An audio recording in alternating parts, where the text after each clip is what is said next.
Dans ce court audio, dans cette courte méditation, je ne mentionnerai pas l'œuvre subjective de la croix, mais plutôt la souveraineté de Christ et l'expérience des lois spirituelles, impliquant une continuelle mise de côté de l'homme naturel. Dans Ephésiens 4,16, Paul montre le corps comme un ensemble fonctionnant de façon harmonieuse, assemblée et homogène.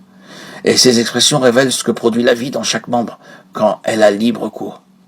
De plus, les termes employés par Paul montrent que Christ, dans sa constitution, est une unité. Christ est l'unité de Dieu.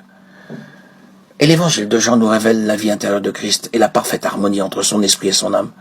Il n'eut jamais en lui l'ombre d'indifférent, ce que voulait le Père d'esprit l'exprimer au Fils.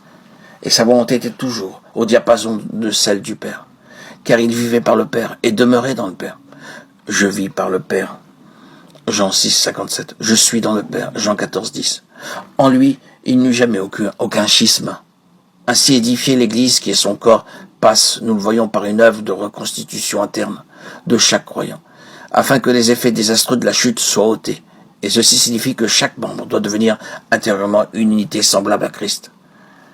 Le travail et l'œuvre de l'Esprit consistent à nous assembler, afin d'obtenir un ensemble dont l'harmonie et l'unité de toutes ses parties soient l'expression de ce qui est Christ en lui-même.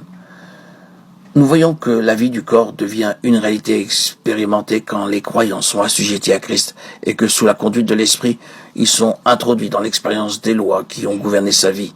Et alors qu'ils les expérimentent, la vie de Christ coordonne, assemble, donne force et croissance à chaque membre. Ainsi, la révélation de Christ demeure fondamentale. L'absence d'une telle révélation explique l'état infantile du peuple de Dieu aujourd'hui. Il nous faut, comme Paul, voir que Dieu, en révélant le Fils, révèle le modèle pour son Église. Et en nous montrant ce qu'est le plan, il obtient une expression de son Fils, l'Église qui est son corps. Et c'est contre un tel dessein que lutte Satan et son royaume. C'est pourquoi ceux qui ont vu seront terriblement éprouvés et auront à faire face aux légions d'esprits mauvais. L'Église qui est son corps se constitue par la vie de la tête, quand les membres entrent dans l'expérience des lois qui ont gouverné Christ, le modèle. Il y a 7 lois que contient l'évangile de Jean par lesquelles le Saint-Esprit édifie l'Église, le corps de Christ, afin qu'il soit en union avec lui. Au chapitre 4 de l'évangile de Jean, il est mis en évidence l'adoration. Les versets 21 à 24 contiennent 8 fois le verbe adorer et 2 fois le mot adorateur. Dans ces versets, le Seigneur parle des vrais adorateurs qui adoreront le Père en esprit et en vérité. Il nous faut examiner attentivement ces déclarations qui nous conduisent à la conclusion de 3 choses. Que tous ne sont pas de vrais adorateurs, qu'il y a donc de faux adorateurs. Que la vraie adoration s'accomplit par le canal et le moyen de l'organe de l'esprit et que par conséquent, nous pouvons adorer par un autre organe. Et enfin, que l'adoration en esprit seul et en vérité. Que signifie adorer en vérité? Eh bien, que toute adoration autre qu'en esprit n'est pas vérité. Allons à Jean 3,5 et voyons de plus près ce que dit le Seigneur à Nicodème. Jésus répondit, en vérité, je te le dis, si un homme ne naît d'eau et d'esprit, il ne peut entrer dans le royaume de Dieu.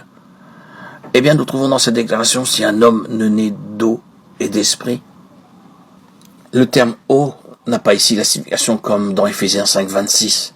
Mais le Seigneur a en arrière-plan de sa pensée le déluge quand Dieu fit tomber son jugement en temps de Noé sur cette race incrédule et méchante. L'Éternel vit que la méchanceté des hommes était grande sur la terre, Genèse 6, 5.